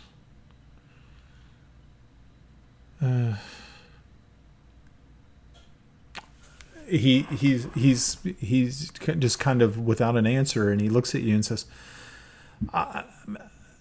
"You know what? Maybe I'll put out some feelers to find out if there's anyone who may know of a procedure or a way to be able to keep a body from decomposing for a long period of time beyond the I believe there's a spell that's used sometimes, but I don't know if it's a long-term or a permanent spell. I'm not familiar with it. I'm a man of arms. I'm definitely not a man of magics."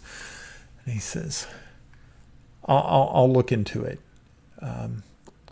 But he looks and said, Apton, thank you again for bringing this to me. And whatever, please do not let my wife know. I assumed that would be understood by you and I, Yeah. that her or even her fiance. Oh, would yeah. probably, No, definitely do not say anything to Stephen. Oh, Lord. He's like, great. I'm glad that I have your confidence in this.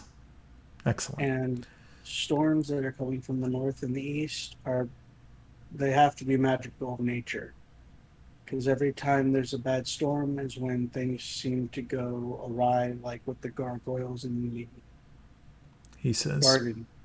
he's like, We interesting. may want to speak with the king about trying to bring more reinforcements, albeit I'm sure there aren't many left, but start reinforcing because things are coming to a head.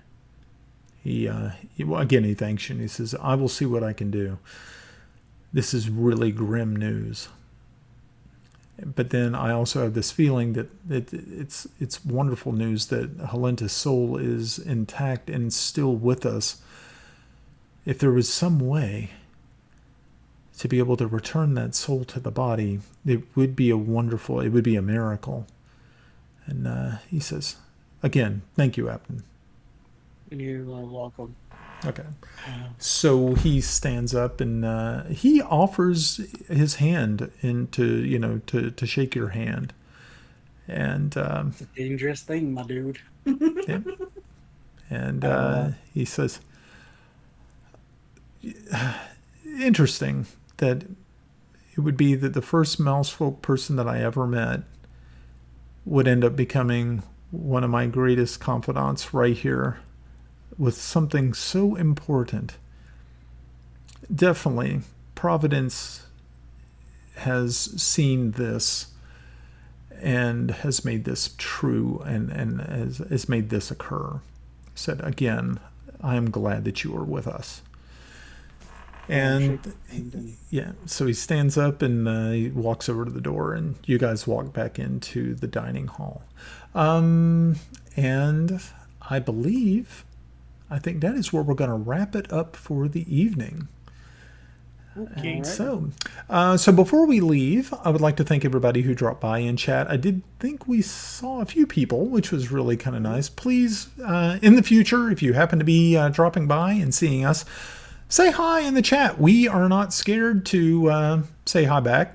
Actually, it'll probably be it'll be Shane probably saying hi, which is fine because Shane's kind of he's our moderator, and he keeps an eye on everything while I'm sitting here spinning tales of terror and woe and happiness, all that good stuff. We'd also like to thank Anna B. Meyer for her beautiful, beautiful maps that we use here every week. If you would like to check out her work, she is over at annabmeyer.com. Check out her Patreon and see what she is working on, which it's just insane what she does. I'd like to thank my players who show up here every week and deal with me. And if you are listening to us on Twitch, make sure to follow us. Let us know what you think. We do have I think there's an extension in our About page of our Twitch that if you have suggestions for our stream, let us know what they are. We would be happy to hear them. Also, if you are watching us on YouTube, make sure to smash that like button and say hi. Ring the bell. So ring the bell. Yeah, that would be good. So you'll know when we do this, which is usually every Monday night or Monday afternoon. I upload all this good stuff. Monday, yeah. Mondays. So, well, guys, thank you again for coming out and playing. I hope this has been a fun episode. I was actually hopefully we were gonna get into some combat, but it was not meant to be. was a lot of drama. There was a lot of drama this time. And stuttering. And stuttering. Which Reginald. ate up a lot of our time. And you, Reggie. This Porky Pig, it's like, yeah. All Too right. bad I couldn't cast mute on him. Oh, God. Isn't that a Pathfinder spell? Boom! Boom. Silence. Mute. All right, Yeah. guys. So we'll see you next weekend, next Sunday at 6:30 p.m. Eastern Standard Time for another episode. Episode 16, actually. We're getting up there. Sweet 16. Crazy. All right. Have a good week. Have a good one. Bye. This episode was brought to you by Storm Chasers, because that's what we are.